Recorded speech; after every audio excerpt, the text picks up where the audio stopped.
जय हिंद दोस्तों, स्वागत है आपका।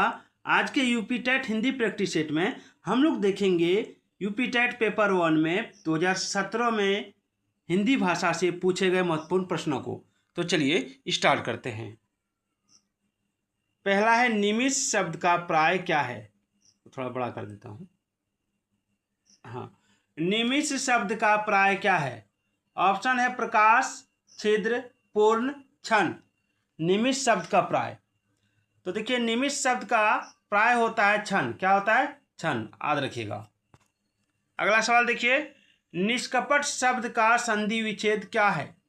निष्कपट शब्द का संधि विच्छेद, निह जोड़ कपट, एक मिनट कहाँ जा रहे हो यार। हाँ, निह जोड़ कपट, निश जोड़ कपट, नी जोड़ कपट या निश जोड़ कपट क्या होगा।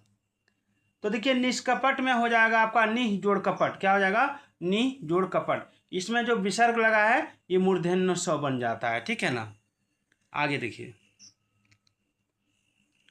अगला है कि अत्यंत शब्द का प्रयुक्त उपसर्ग क्या है। अत्यंत शब्द का प्रयुक्त उपसर्ग क्या है, यानी अत्यंत में कौन सा उपसर्ग लगा है।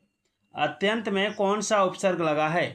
तो देखिए इसका राइट आंसर होगा अति जोड़ अंत, ठीक है। तो इसमें अति लगा है, अति जोड़ अंत यानी अति, ऑप्शन डी, ठीक है। अगला सवाल देखिए, मुझसे उठा नहीं गया वाक्य में कौन सा वाक्य है। कर्तृवाच्य वाक्य, क्रम यहाँ पर वाच्य होना चाहिए, ठीक है, वाच्य होना चाहिए। मुझसे उठा नहीं गया वाक्य में कौन सा वाच्य है। तो कर्तृवाच्य, क्रमवाच्य, भाववाच्य या इनमें से कोई नहीं। देखिए मुझसे उठा नहीं गया यानी इसमें एक भाव आता है। क्या आता है? भाव, ठीक है। तो इसमें एक भाव का बोध हो रहा है, तो इसमें भाववाच्य हो जाएगा। 5 नंबर है कि निम्न में से किस शब्द की वर्तनी सही है। अनुग्रहित, अनुगृहित, अनुग्रहित या अनुग्रहित। तो देखिए ये तो दोनों ये अनुग्रहित है, ये अनुग्रहित है, ये तो होगा नहीं, ठीक है ना। अब रह गई बात बी और डी में। बी और डी में आप लोग कंफ्यूज नहीं होइएगा। जब भी अनुग्रहित लिखने के लिए कहे तो ठीक है, री लगेगा। क्या लगेगा? री।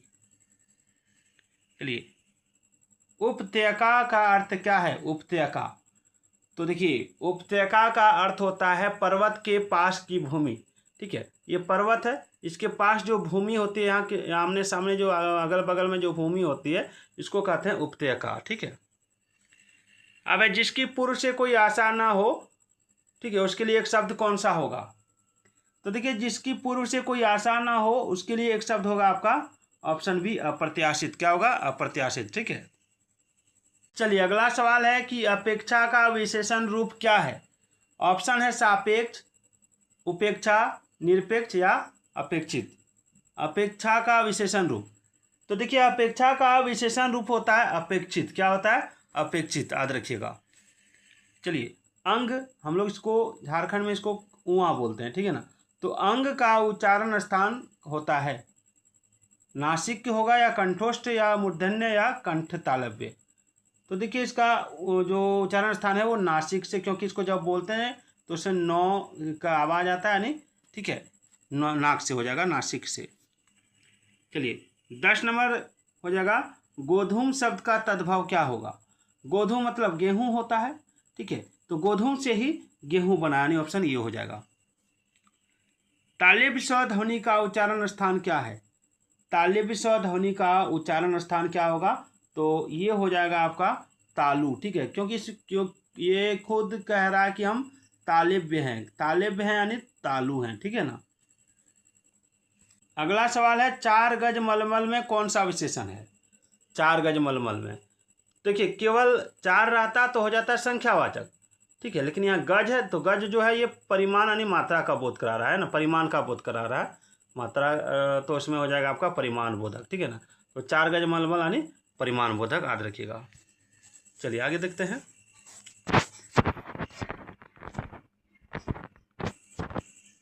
तेरह नंबर सवाल है कि शीश का तत्सम रूप क्या है।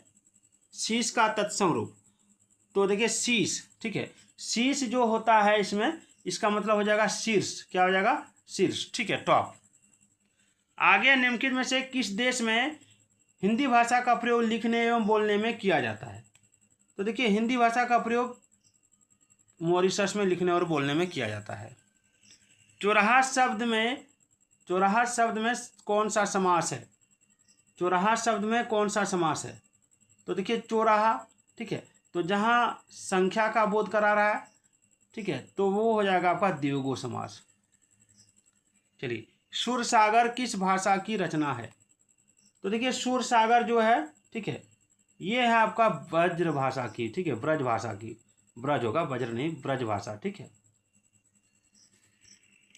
आंख की किरकिरी होना, इसका अर्थ क्या है? देखिए ये मुहावरा है, आंख की किरकिरी होना। तो देखिए आंख की किरकिरी होना मतलब कष्टदायक होना, ठीक है ना।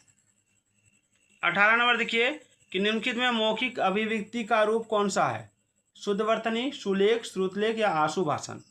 तो देखिए मौखिक अभिव्यक्ति होता है आशु भाषण, यानी व्याख्यान करना, ठीक है, भाषण देना। चलिए अगला कि वीरों का कैसा हो वसंत कविता किसने लिखी है? वीरों का कैसा हो वसंत कविता किसने लिखी है? तो ऑप्शन बी सुभद्रा कुमारी चौहान ने, ठीक है। आगे हिंदी भाषा में कितनी बोलियां हैं? 15, 25, 18 या 22? तो देखिए हिंदी भाषा में आपका 18 बोलियां हैं। कितनी बोलियां हैं? 18 बोलियां, ठीक है।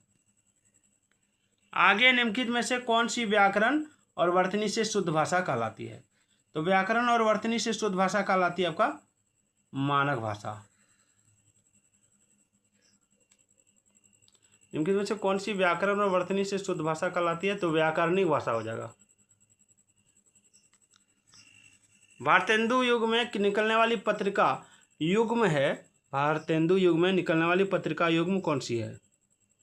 तो ये है आपका कवि वचन सुधा हिंदी प्रदीप, ठीक है, ऑप्शन ये। चलिए आगे बढ़ते हैं। 23 नंबर है कि निम्नलिखित में से कौन सा रासो अल्लाह खंड के नाम से प्रसिद्ध है? रासो अल्लाह खंड के नाम से कौन सा प्रसिद्ध है? तो देखिए ये प्रसिद्ध है आपका ऑप्शन सी परमाल रासो, ठीक है। आगे की तद्भव पत्रिका के संपादक का नाम क्या है? तो देखिए तद्भव पत्रिका के संपादक का नाम है अखिलेश। चलिए 12 बरस लो कुकुर जीवे, 12 बरस लो कुकुर जीवे अरु 13 लो जिए सियार, यह पंक्ति किसकी है? तो देखिए यह पंक्ति है आपका जगनिक का, ठीक है। उसके बाद ये तो हो गया आपका व्याकरण से, ठीक है। उसके बाद आपका गद्यांश दिया रहेगा, उसको पूरा पढ़ना है, ठीक है। उसको पढ़ के उसका आंसर आपको देना पड़ेगा, ठीक है। तो वीडियो कैसे लगे एक बार कमेंट जरूर कर दीजिएगा।